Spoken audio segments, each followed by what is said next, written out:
Hello and welcome to the Craft Beer Corner. For today's beer review, we've got a really big one that I expect is going to be two quite special beers indeed. We are doing a wine beer review today, and what I mean by that is there's barley wine, there's oat wine, there's wheat wine.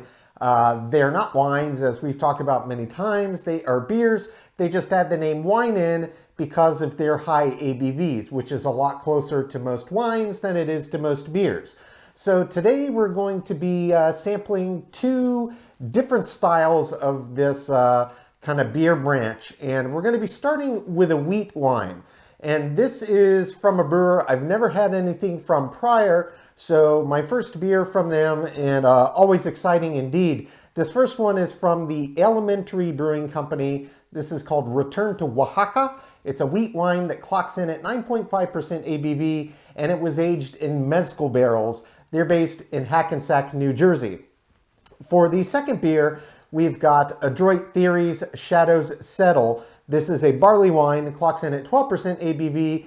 They are based in Purcellville, Virginia, and this specific one was brewed with figs and dates. So two different wine beers, if you will, and both very big, bold. I expect they're both going to be quite a bit different, but fantastic in their own right. So we're going to jump right in, starting with the wheat wine of the bunch. This is the Alementary Brewing Company's Return to Oaxaca. This one clocks in at 9.5% ABV.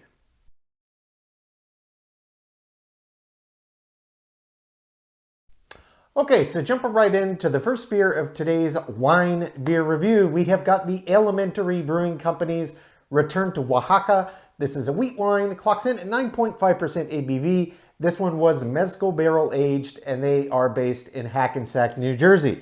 So, first beer I've ever had from this brewer, and it's a big one. So I have high hopes here. In terms of label art, there's a kind of some interesting design on here. It looks like Return to Oaxaca is written across the top of what appears to be a drawing of an atom. You can see various electrons, neutrons floating around on it. Looks like a classic atom shape.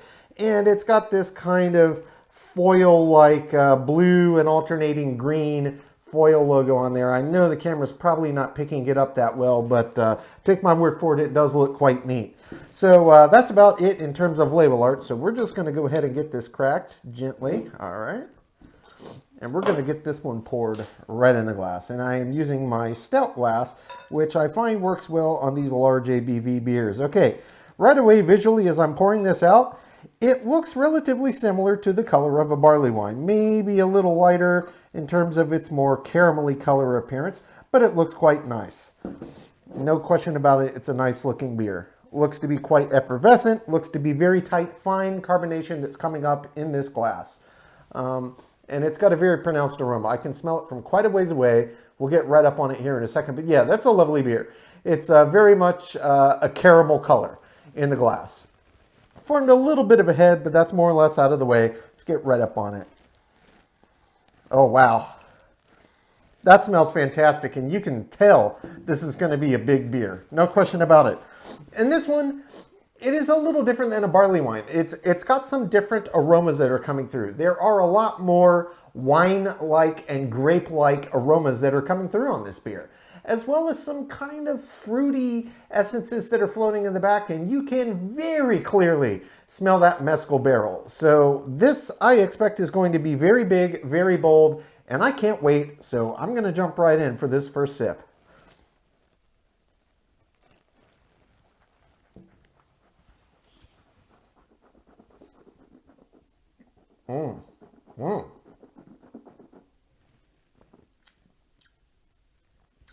Oh, that's a big beer. Wow.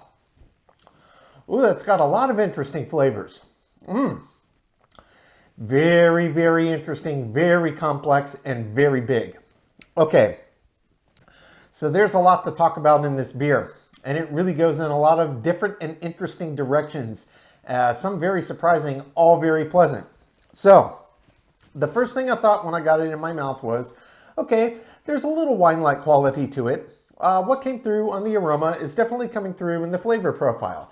As soon as you swallow, it's just boom intensity and just flavors all over the board coming at you and just mishmashing. So, massive grape-like quality to it. Very much a big tequila-like flavor to it. And mezcal is a very interesting barrel. I like what it does with beers, and it imparts different flavors in different beers. This one, it's really playing up this very tequila-like quality. And mezcal is a completely separate thing from tequila. They're their own independent drinks. Both obviously most commonly associated with Mexico, as is the city or state of Oaxaca. I'll have to do my research there. I know it's in Mexico, but it is very, very tasty. And then surprisingly, even though you don't get a hit of this on the aroma, there are these date and fig-like qualities that one would normally associate with a barley wine. And then there was just this incredible smoky intensity underneath it, almost putting me in mind of that smoked fig ex novo Nevermore barley wine that we did the other day. But the smoky quality that came through in this beer was far more intense. I was very surprised. I didn't pick up any hint of smokiness at all on the aroma, but it absolutely comes through in this flavor profile. And just tons of rich, deep fruit. And it's just this incredible combination of all of these flavor intensities, and they're just ribboning in and out of one another.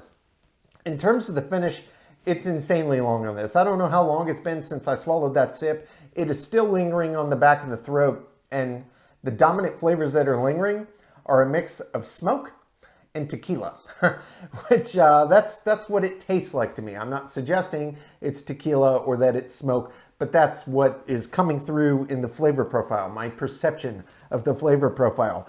So I'm going to jump in again for body and mouthfeel and think on these flavors again. This is a big complex beer. It's going to take a few dives.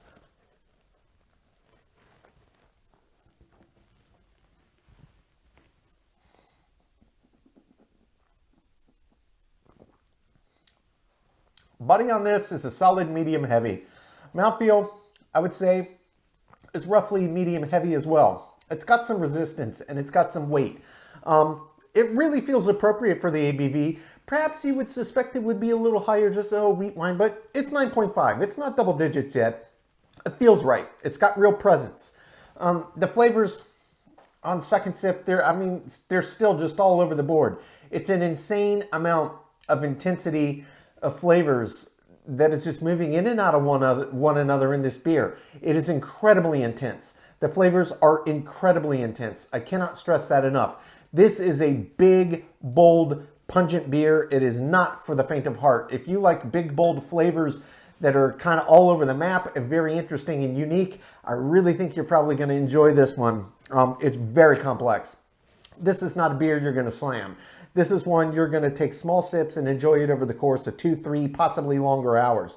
And I'm going to be doing that as well. But man, this is a good beer. It's very, very enjoyable. It's very, very complex. I'm going to jump in again for final thoughts. Make sure I'm not missing anything here. This is a real treat. I cannot believe how complex this is. On first sniff, it smelled good. I didn't expect half of what I'm getting in the flavor.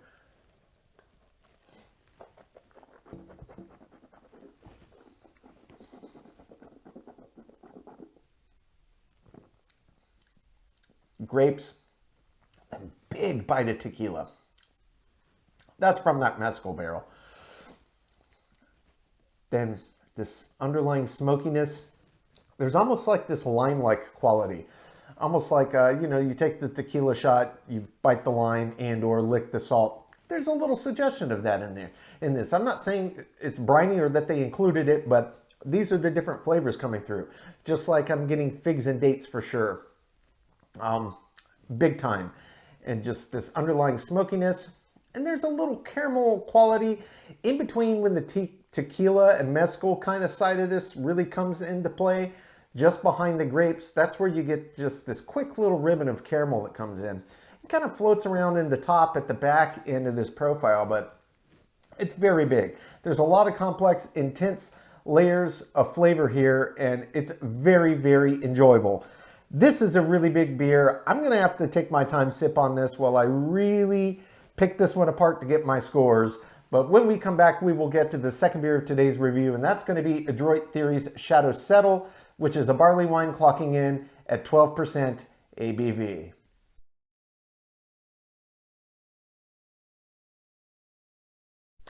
Okay, now jumping into the second beer of today's wine beer review. We've got the barley wine of the review. This is Adroit Theory's Shadows Settle.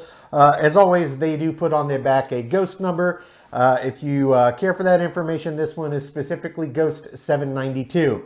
And this specific barley wine was brewed with both figs and dates. And if you've had a lot of barley wines or watched our barley wine reviews, you will know that both figs and dates are very common flavors that do come through in a barley wine naturally. It's one of the things that kind of sets the beer style apart. It's a very unique set of flavor profiles, not found in many other beer styles, but very notably in barley wine. So I'm expecting the addition of actual figs and dates into this is really going to pair well with this beer style. This one is 12% ABV, and Adroit Theory is based in Purcellville, Virginia. So first thing first, starting with label art, this one's kind of weird. I don't even know, it's kind of creepy. It almost looks like spirits or ghosts or demons or something kind of clawing their way out of the pits of hell. I honestly, it's kind of creepy, but it looks cool. And as always, they do give various suggestions for food, cheese, and cigar pairing. So I'm just going to read this straight off the back of the bottle. Food, tamarind braised short ribs with truffle, sunchoke puree, and glazed chanterelle mushrooms. That actually sounds awesome. I bet this would pair well with that. Cheese, they say Jasper Hill Farm Landaf. And cigars, it's Perdomo Habano Barrel-Aged Torpedo. So there you go. If you're looking to pair this beer with either food, cheese, or cigar, or any combination of the three, that's their suggestions. So without further ado, let's get this big barley wine cracked. All right. And we're going to get this poured right in the glass. All right. Pouring this one in. This one looks maybe a little bit lighter than your average barley wine. It's looking a lot more in the caramel color range, which is still very much in the spectrum, but they are typically a little darker brown than that. Yeah, very, very amber caramelly in color. Absolutely true. Very, very effervescent indeed. It's a thicker beer, and I can see the carbonation is coming up, but it's coming up quite slowly, and it's very, very fine effervescence coming off.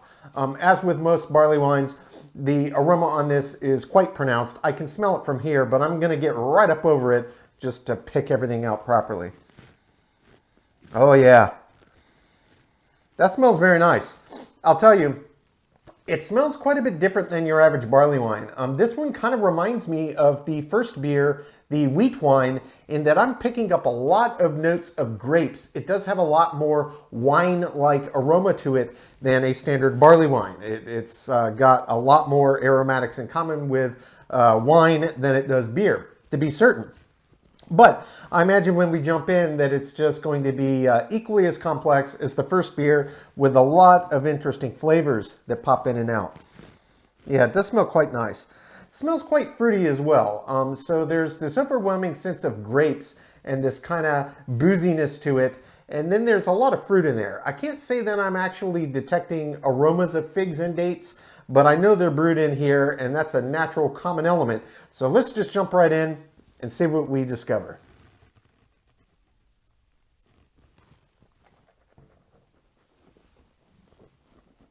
Oh,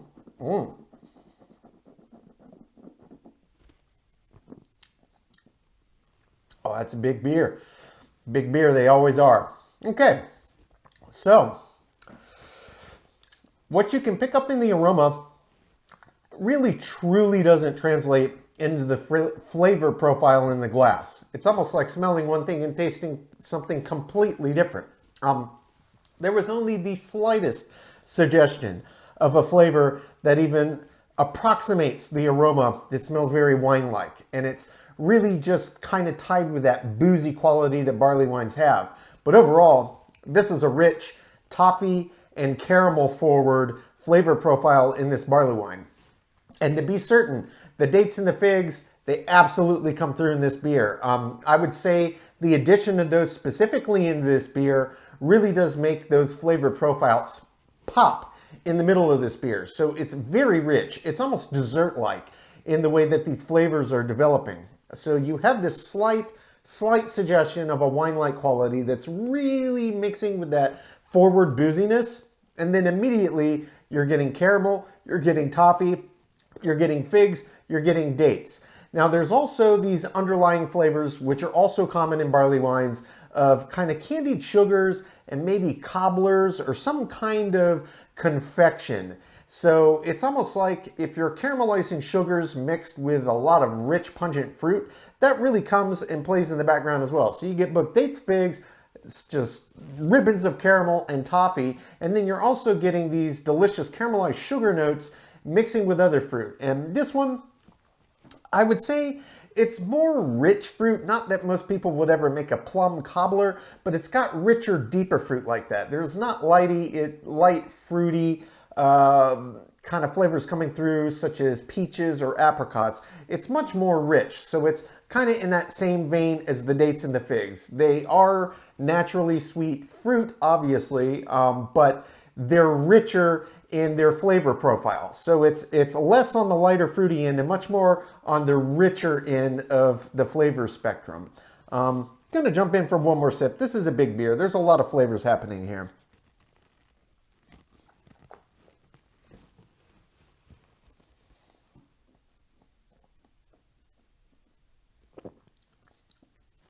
The body is heavy, as you'd expect. Mouthfeel is very resistant.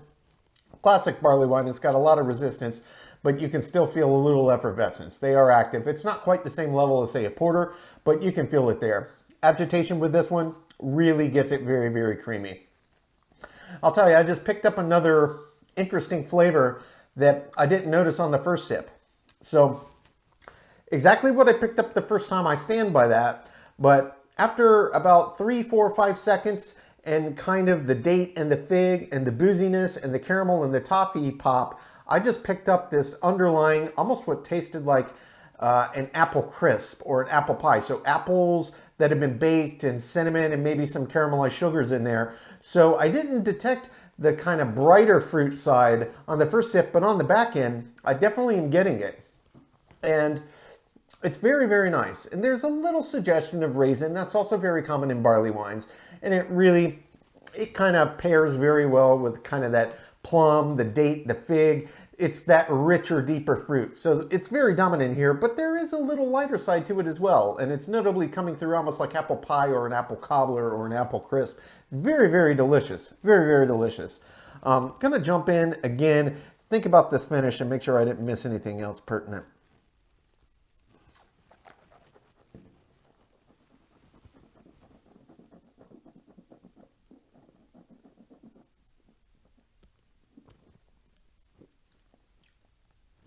Nice booze kick, slight suggestion of a wine-like quality.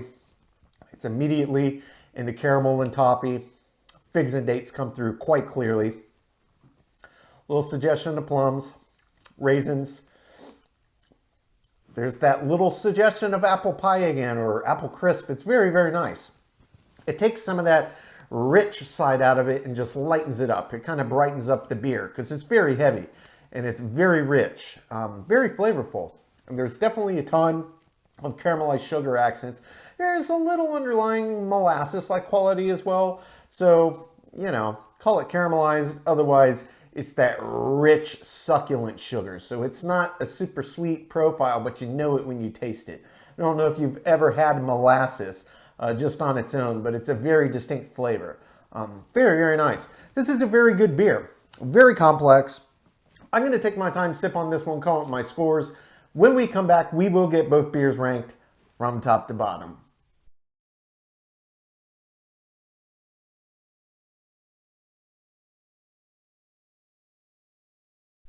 Okay, now that we've gotten to enjoy both beers, we're going to get them ranked. Starting with the Alementary Brewing Company's Return to Oaxaca. This was a wheat wine, 9.5% ABV on this one. It was mezcal barrel aged, and they are based in Hackensack, New Jersey. Starting with the aroma on this beer was absolutely massive. It was massive. I mean, at least 2 feet plus away, you could smell it ridiculously pungent, and it smelled amazing. It gets a perfect 10 out of 10. For the taste on this beer was not what I expected, but it was just huge, big, bold, pungent flavors. And there were all these underlying currents. Mezcal can typically impart some different flavor and aroma characteristics on this beer. I got hints of that, but there was this bigger, more tequila-like and almost salt and lime, almost like you were doing shooters. And really, it just paired well with this delicious malt bill. I thought it was fantastic. It gets a 10 out of 10. For the body on this beer was much larger than anticipated for just 9.5. That's not a low ABV, but this had an ABV of a beer easily 50% higher ABV range. It gets a 10 out of 10. For the mouthfeel, same story here. It was really nice. It had a lot of resistance. It paired with the body beautifully, and there was a good bit of carbonation that was happening. So a lot of parallels between barley wines and this wheat wine. I loved it. It gets a 10 out of 10. For the finish on this beer was very, very, very long indeed. Very long.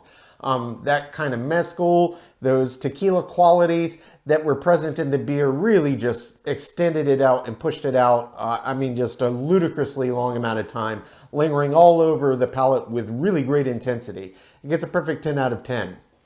For the head and retention, this one did okay. You know, I haven't done that many wheat wines. You know, there's all other subgenre of beer wines. But this one did okay. I kind of expect they're going to run the gamut like a barley wine would. This one did okay at home. I'm sure if you had this from a tap, though I doubt that they tapped this, that it would have formed a better head and probably stuck around a little better, but without forced carbonation, it is what it is. It gets a 5 out of 10. For the appearance, this was a lovely beer. It really looked a lot like a barley wine, and it's kind of what I anticipated. Don't have a lot to which to compare, but we're going to go safe and say it's well within spec. 10 out of 10. For the balance on this beer was exceptional. There were so many big, bold, pungent flavors, and they were coming in and out all over the place and all working together, but none of them were vying really for attention out of the other flavors that just kept coming in and out. It was just these constant ebbs and flows of different flavor pockets that would come in and blend together. And it was just truly well balanced and truly delicious. Gets a 10 out of 10. Feeling in the intangible. Subjectively, I absolutely love this beer. I did. Really nothing I would change about it. I thought it was fantastic. It was a very unique and interesting beer. Incredibly enjoyable to drink. It gets a 10 out of 10 from me. Finally is an example of the style. This beer only lost a few points, and it really came entirely from head and retention. It got top marks and everything else.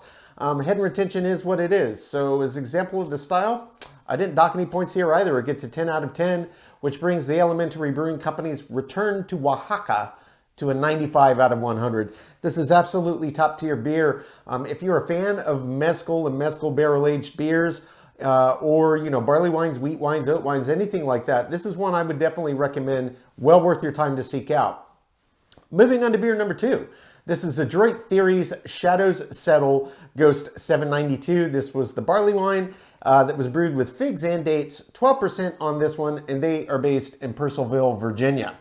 Aroma on this one, as I come to expect from most barley wines, and certainly Adroit Theory, it was huge. They do a great job, and this beer was classic barley wine. Smelled great. Gets a 10 out of 10.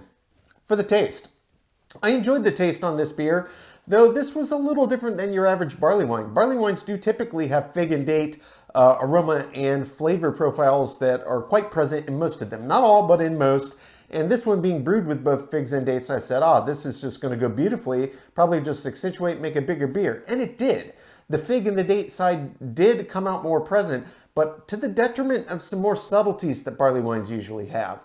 There's all of these underlying interesting play between different fruit. You often get, aside from dates and figs, you might occasionally get raisins, you might get plums, you could get dried versions of all those fruit. Sometimes you get grape-like qualities, sometimes peaches, other stone fruit.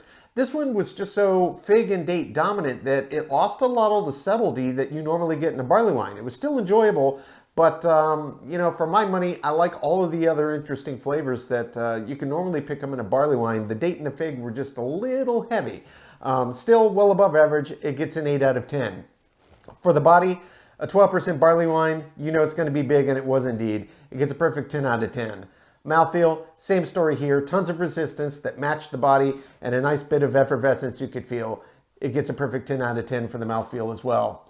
Moving on to the finish. The finish was one of the categories that kind of surprised me. Being a big beer with big, bold, pungent flavors and aromas, I did expect them to linger on the back of the palate for a very, very long finish. It was certainly above average, but not anywhere near the length of this or most barley wines in general. Above average for certain, just based on your average barley wine, but we drink a lot of big, bold barley wines here that just blow it out of the water in terms of length of finish. Gets a 7 out of 10. For the head and retention, this one kind of similar to the first one. It did okay, but it wasn't great. It just got average, 5 out of 10. For the appearance, this was a bit lighter than your average barley wine, but it was still in range. You know, I didn't take too many points off. It was a lot more ambery, caramelly color than that slightly darker brown side. And it's, you know, it's still perfectly in range, but kind of the de facto, that's what they look like. This was a little bit on the lighter end. I docked 2 points here. It gets an 8 out of 10. For the balance, overall, I did think the beer was balanced well. Really, the only critique I had was, even though it was very much a date and fig barley wine, that for me kind of ruined the balance of a lot of the subtleties that are just so enjoyable about the barley wine style. If they had just dialed back the intensity, still add them by all means, but just dial back the intensity just a hair, let the other elements come through clearly, I think it would have made for a much more balanced and enjoyable beer drinking experience. Don't get me wrong, I absolutely loved it, but I would have tweaked that. I docked 1 point here, I give it a 9 out of 10. Feeling in the intangible. Subjectively a very, very enjoyable beer. I always like trying new barley wines, and this one was very, very tasty. But again, for me, it really just came down to a few little areas that I would have tweaked and a few little missing elements that I was really craving. I give it an 8 out of 10.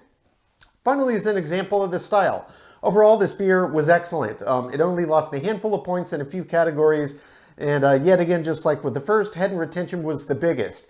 Overall, though, well above average beer. I give it a 9 out of 10, which brings the total score on Adroit Theory's Shadow Settle to an 84 out of 100. So we're looking at an 11-point spread here, a 95 and an 84. Both similar beers, but both markedly and distinctly different beer drinking experiences.